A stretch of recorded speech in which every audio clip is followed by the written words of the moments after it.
You know, life's a funny thing. When you've walked this earth as long as I have, you start to see patterns, little lessons that pop up over and over again. And one thing I've learned is that it's not just about how much time you've got left, it's about how you spend it, who you spend it with, and what you do with what's in your pocket. I've been around the block, made my share of mistakes, and picked up some wisdom along the way. So today, I want to sit down with you, grab a cup of coffee if you'd like, and share a few things I've figured out about money, places, and people. It's the kind of stuff I wish someone had told me way back when, and if you find it helpful, well, I'd be tickled pink if you'd hit that like button. It helps spread these little nuggets of know-how to folks who might need them. And if you haven't subscribed yet, go ahead and click that button, turn on the bell too, so you don't miss out. Oh, and drop a 1 in the comments if you're with me, or a 0 if I'm off the mark. I can take it. Now let's talk about money first, because it's something we all wrestle with, especially when the years start piling up. There are 3 kinds of money I've learned you shouldn't touch, not if you want to keep your head above water and your heart at peace. First up is what I call tomorrow's dollars. These are the funds you've set aside for the days ahead, the ones you haven't even earned yet, or the savings you've earmarked for when the paychecks stop rolling in. Back in my younger days, I'd sometimes dip into that pot, thought I could just figure it out later. Big mistake. I remember one winter, I blew through some cash I'd saved for a rainy day to fix up an old truck I didn't even need. Come spring, I was scrambling, and let me tell you, that stress sticks with you. When you hit your later years, you've got to think long term. Those dollars are your safety net, your peace of mind. Spend them now, and you might end up leaning on your kids or sweating bullets when the bills come due. Trust me, there's nothing sweeter than knowing you've got enough tucked away to enjoy a quiet evening without worrying about tomorrow. So make a plan, keep it simple, keep it real, and stick to it. Happiness isn't about how much you've got, it's about using what you have wisely to keep your life steady. Next, there's money that isn't yours. I'm talking about borrowing, whether it's from a bank, a buddy, or your sister who's always been too kind for her own good. Unless you're dead certain you can pay it back, don't touch it.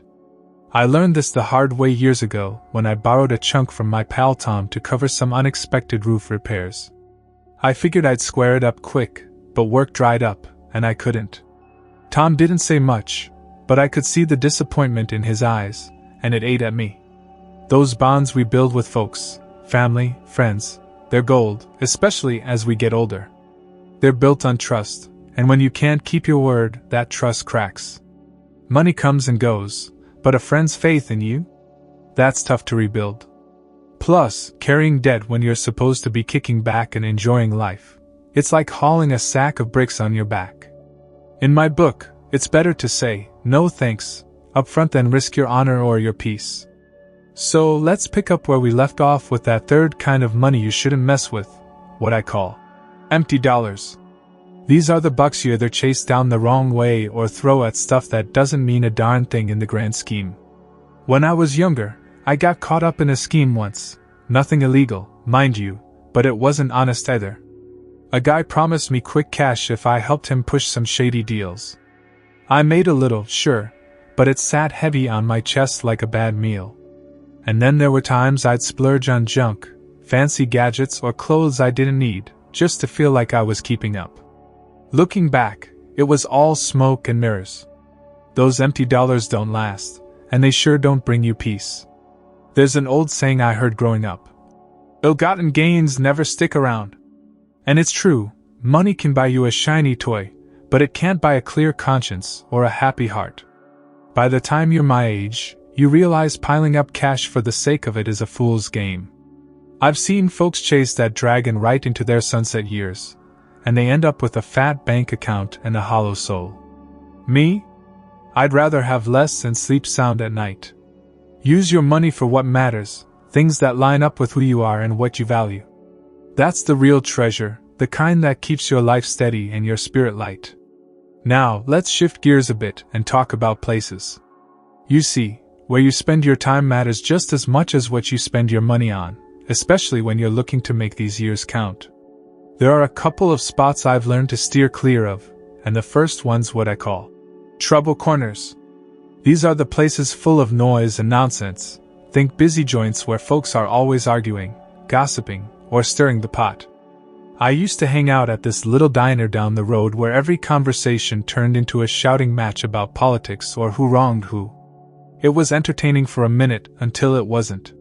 You'd walk out of there with your head spinning and your mood sour. As you get older, you start craving quiet, those calm moments where you can hear yourself think. Trouble corners drag you into drama you don't need, and trust me, life's too short for that. There's an old bit of wisdom I love. Talkative folks are silver, but silence is gold. After all I've been through, I'd take the gold any day. Skip the case and find a peaceful spot, a park bench, your porch swing, somewhere you can breathe and let the world settle down around you. It's better for your mind, better for your soul. The second place to avoid? I call them wild haunts. You know the type. Casinos with their flashing lights, loud bars, those rowdy entertainment spots that promise a good time but deliver a headache. Back in my day, I'd hit up a card game now and then, thinking it'd be a fun night out. Once, I lost more than I care to admit at a poker table in Reno, came home broke and grumpy, and my wife wasn't too thrilled either. Those places might tempt you with a quick thrill, but they're traps for folks like us. They hit your wallet hard, mess with your health, and can even stir up trouble at home. These days, I'd rather sit down with my grandkids for a game of checkers or put on some Sinatra and enjoy a slow evening. That's the kind of fun that sticks with you, no regrets, just good memories. Keep your distance from the wild haunts, and you'll find life feels a whole lot richer. Alright, let's wrap up those places you do well to skip. The last one on my list is what I call family wreckers. These are spots that might seem harmless at first, like a late-night club or a betting parlor, but they've got a way of pulling you in and spitting you out worse for wear. I had a buddy, Hank, who got hooked on the slots down at this little joint outside town. Started as a weekend thing, but soon he was there more than he was home. His wife got fed up, his kids stopped calling, and he'd sit there nursing a drink, wondering where it all went wrong. Those kinds of places don't just take your money, they take your peace, your health, and sometimes the folks who matter most. When you're in your later years, what you need is harmony, not havoc. I've found more joy in the simple stuff, like firing up the grill for a family cookout, or just sitting around the table swapping stories. That's where the real gold is, not in some noisy dive that leaves you empty. Steer clear of the family wreckers, and lean into the quiet joys instead. You'll feel the difference, and so will the ones you love. Now let's move on to the folks we let into our lives, because if there's one thing I've learned, it's that people can make or break you, especially when you're trying to enjoy these golden years. There are 3 types of relationships I've figured out you're better off without, and the first one's what I call energy drainers. These are the folks who leave you feeling like you've run a marathon just talking to them. You know the type, always complaining, picking fights, or making you feel small. I had a neighbor once, Betty, who could turn a sunny day into a storm cloud. Every chat was a laundry list of gripes, her aches, her bills, the weather. After a while, I'd dread seeing her out by the mailbox. It's not that I didn't care, but man, it wore me down. When you're my age, you've got to guard your spirit. Those energy drainers suck the life right out of you, and they don't even notice. They'll have you stressed out, second-guessing yourself, and forgetting what a good day feels like. What you need instead are folks who lift you up, people who cheer you on, make you laugh, and leave you better than they found you. Ditch the drainers, and watch how much lighter your step gets. The second kind to watch out for? I call them takers. These are the ones who only show up when they need something, your time, your cash, your ear, and then vanish when the tables turn. I had an old fishing buddy, Ray, who'd call me up whenever his truck broke down or he was short on rent. I'd help out, no questions asked, but when my roof sprung a leak during a storm, Ray was nowhere to be found. It stung, I'll tell you that. Takers don't care about you, they care about what you can give them. And as you get older, you realize you deserve better than that. You want folks who stick around through the ups and downs, who drop everything to lend a hand just like you would for them. Life's too precious to waste on one-way streets. Surround yourself with givers, people who share the load and the love, and you'll feel the difference deep in your bones. Now, let's round out those relationships you're better off sidestepping. The third type I've come to steer clear of is what I call shadow casters. These are the folks who can't help but rain on your parade, always pointing out the flaws, the risks, the reasons why your dreams won't fly. I used to know a guy, Ed, who was like that. I'd tell him about fixing up my old boat to take the grandkids out on the lake, and he'd go on about how it'd sink, or how I was too old to mess with it. Never a word of encouragement, just a bucket of cold water every time. Shadow casters don't just grumble, they drag you into their gloom. Over time, you start hearing their voice in your head, doubting yourself, losing that spark you used to have. I'd catch myself thinking, maybe Ed's right, and it'd dim my days more than I'd like to admit. Life's too short for that nonsense. You don't need someone pulling you down when you're trying to enjoy what's left of the ride. What you want are sun-bringers, folks who cheer your wins, big or small, and nudge you toward the good stuff. When I cut Ed loose and started spending more time with my buddy Sam, who'd show up with a wrench and a grin to help with that boat, I felt like a weight lifted. Surround yourself with sun-bringers, and you'll see the world in a brighter light. Alright, we've covered a lot of ground here: money, places, people, and it all ties back to one thing: making these years count. See, when you've been around as long as I have, you realize it's not about piling up stuff or chasing thrills. It's about peace, peace in your wallet, peace in your surroundings, peace in your heart. Those tomorrow's dollars? Keep them safe so you can sleep easy. Those borrowed bucks? Leave them alone to hold on to your honor. And those empty dollars? Skip them for something real, something that lasts. Same goes for where you hang out. Ditch the trouble corners, wild haunts, and family wreckers for spots that let you breathe and smile. And the folks you let in?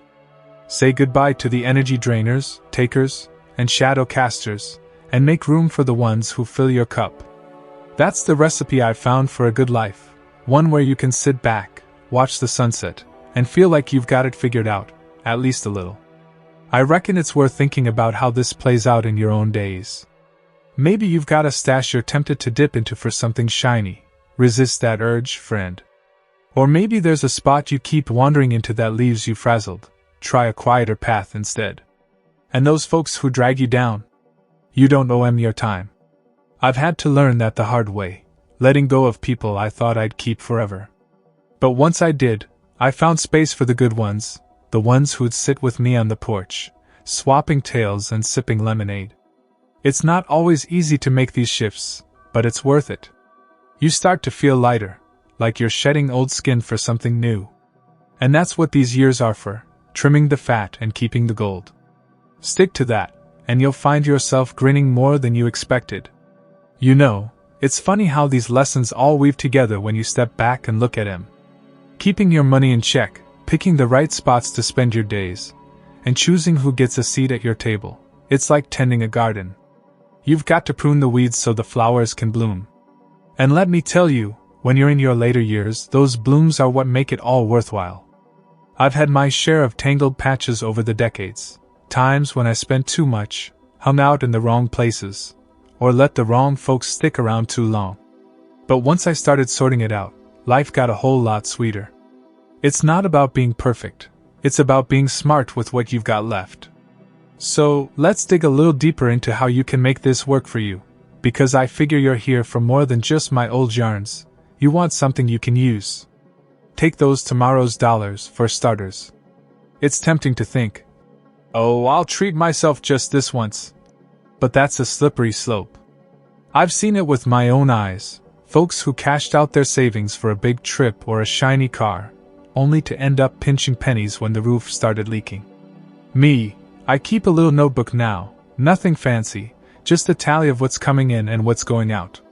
Helps me see where I stand and keeps me from dipping into that future fund.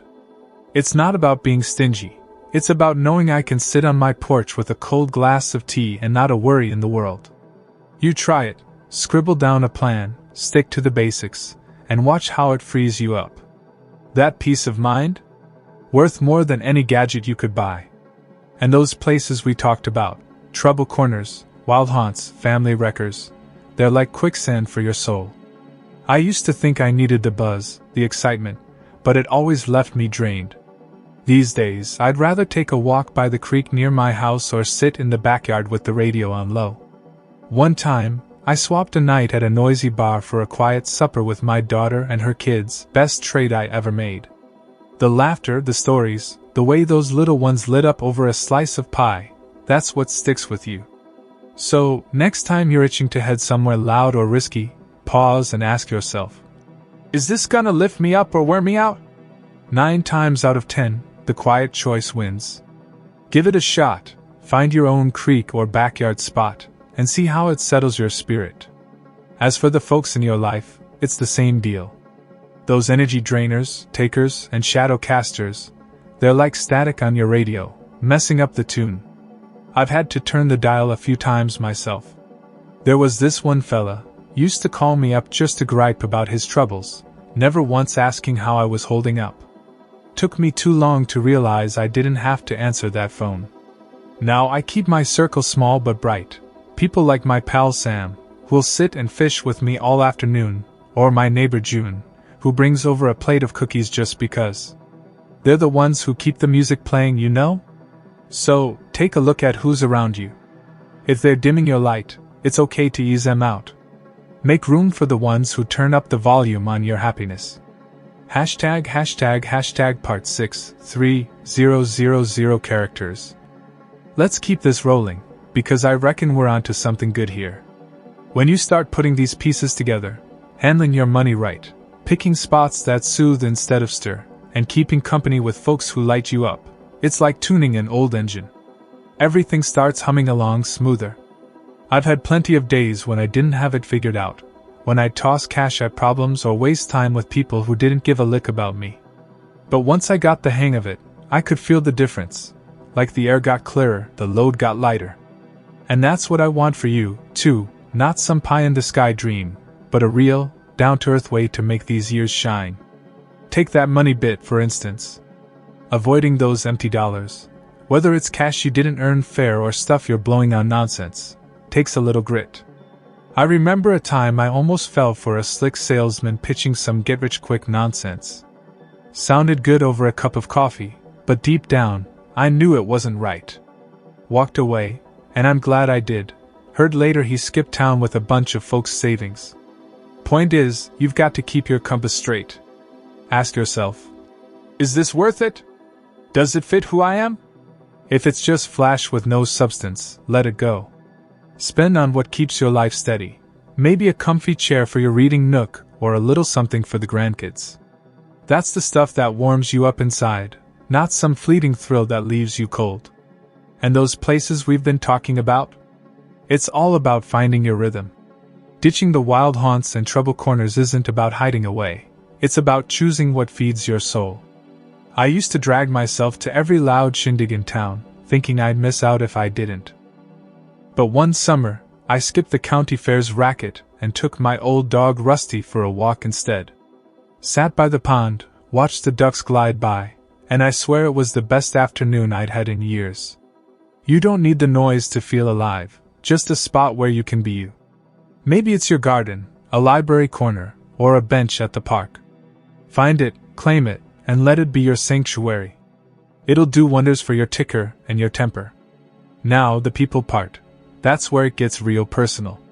Saying no to the takers and shadow casters isn't always a picnic. I had a cousin, Lou, who'd only show up when he needed a favor, borrowing tools, asking for gas money. Took me ages to stop saying yes, but when I did, I felt free. Didn't make a fuss, just let the calls taper off. And you know what? The Sunbringers started filling that space. My buddy Sam, he's one. He'll sit and swap fishing tails till the stars come out. Or my granddaughter Ellie, who'll plop down next to me with her crayons and chatter away. Those are the ones who keep your heart full. So, don't be afraid to trim the roster. It's not about being mean, it's about making sure your days are spent with folks who get you, who root for you. Life's too quick to let the wrong ones hog the stage. Lean into the good ones, and you'll feel like you're dancing instead of dragging. Here we are, winding down this little chat, and I hope it's been as good for you as it has for me.